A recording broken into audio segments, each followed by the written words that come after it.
सुप्रभात बच्चों। तो आज फिर से हम लोग अपनी क्लास में आ गए हैं और आज फिर हम लोग पढ़ेंगे हिंदी भाविका।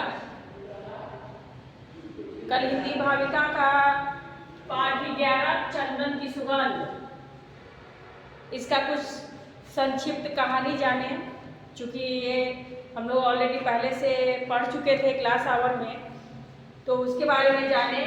उसके बाद इसका मौखिक प्रश्नोत्तर जाने हैं और आज मैं फिर आप लोगों को इसका लिखित प्रश्नोत्तर करवाने जा रही हूँ। तो इसको आप लोग जरूर नोट करिएगा और याद कर लीजिएगा, पढ़िएगा जरूर। रोज़ पढ़िए, रोज़ वीडियो देखिए, क्योंकि ये बहुत ज़रूरी है। आप देख रहे होंगे कि सिलेबस आगे भगाया जा रहा है, पीछे नहीं।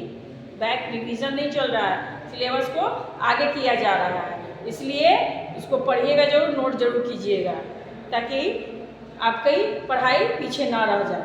ठीक है। और आज तो हम लोग ये हिंदी पढ़ ले रहे हैं, कल फिर मैं आप लोग को व्याकरण पढ़ाऊँगी। ठीक है, क्योंकि व्याकरण में चैप्टर आप लोगों का बहुत अधिक है, उसको भी कवर करना है। छुट्टी लंबी चल रही है, आज इसको पढ़ा देती हूँ। ठीक है, तो आगे स्टार्ट करते हैं।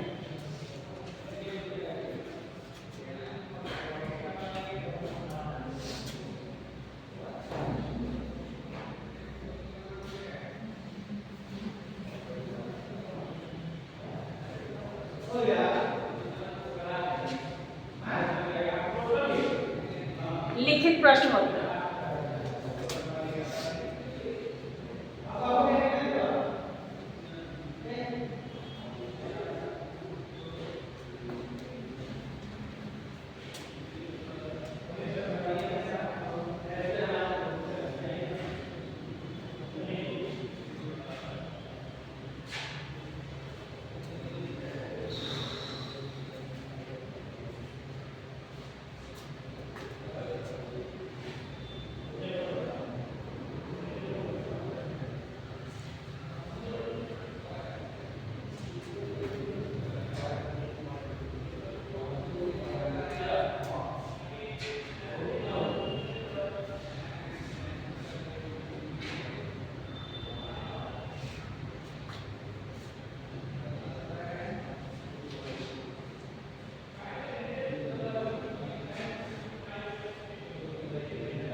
तो देखिए, आपका पहला क्वेश्चन है, चंदन पर लिपटा हुआ सांप क्या करता था?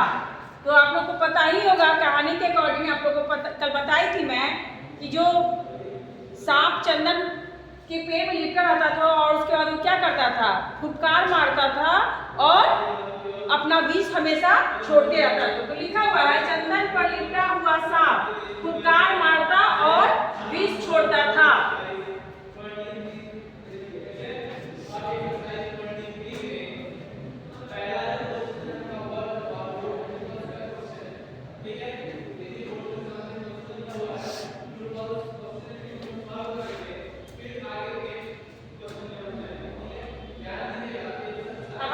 क्वेश्चन है,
अब क्या कह रहा है, सांप को चंदन पर चोट करते हुए देखकर बबूल ने क्या सोचा। तो जब वो सांप जब चंदन पर चोट कर रहा था तो बबूल अपने मन में क्या सोचते हैं, सांप को चंदन पर चोट करते हुए देखकर बबूल ने सोचा, अगर सांप मेरे शरीर पर इस प्रकार इस तरह से लिपट जाए जैसे या चंदन के चारों ओर लिपटा हुआ है, तो मैं इसके शरीर में ढेरों कांटे चुभा देता। कहानी में बात थी। अब अगला क्वेश्चन है,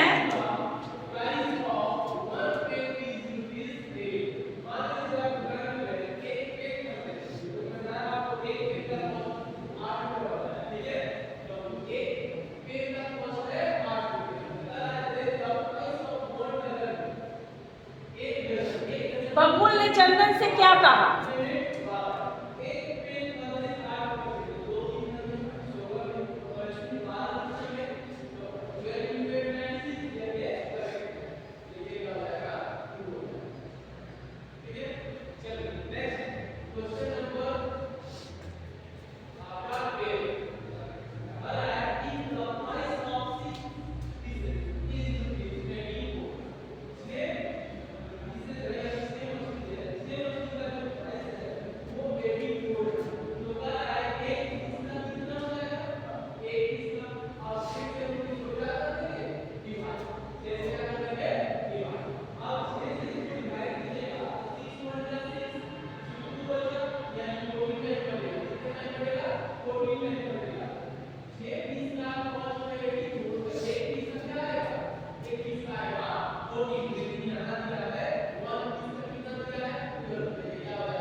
तो यह दुष्ट तुम्हें नष्ट कर देगा।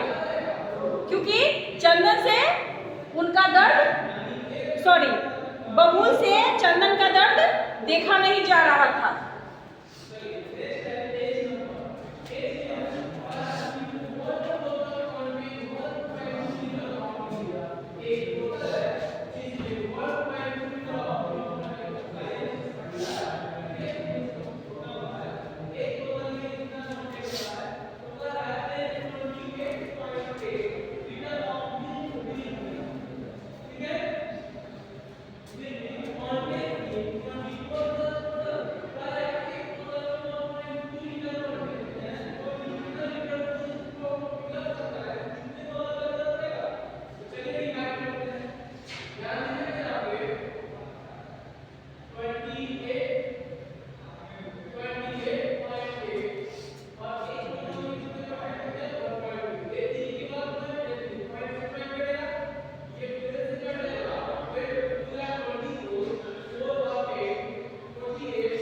अब आपका नेक्स्ट क्वेश्चन है, बबूल की बात सुनकर चंदन ने क्या बोला?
एक क्वेश्चन।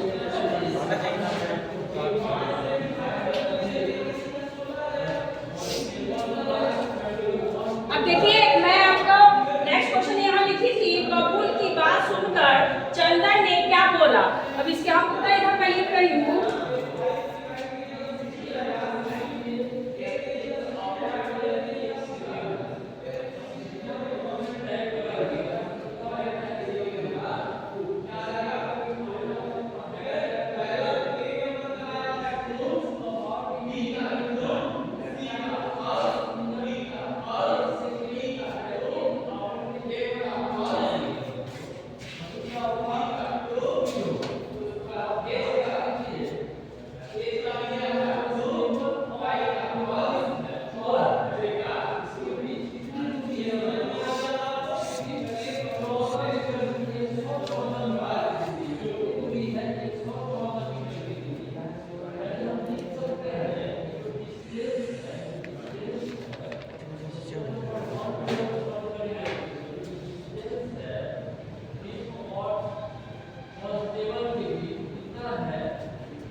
अब देखिए इसका क्या है उत्तर कि बबूल की बात सुनकर चंदन बोला, प्रिय भाई, यह दुष्ट मेरा कुछ नहीं बिगाड़ सकता।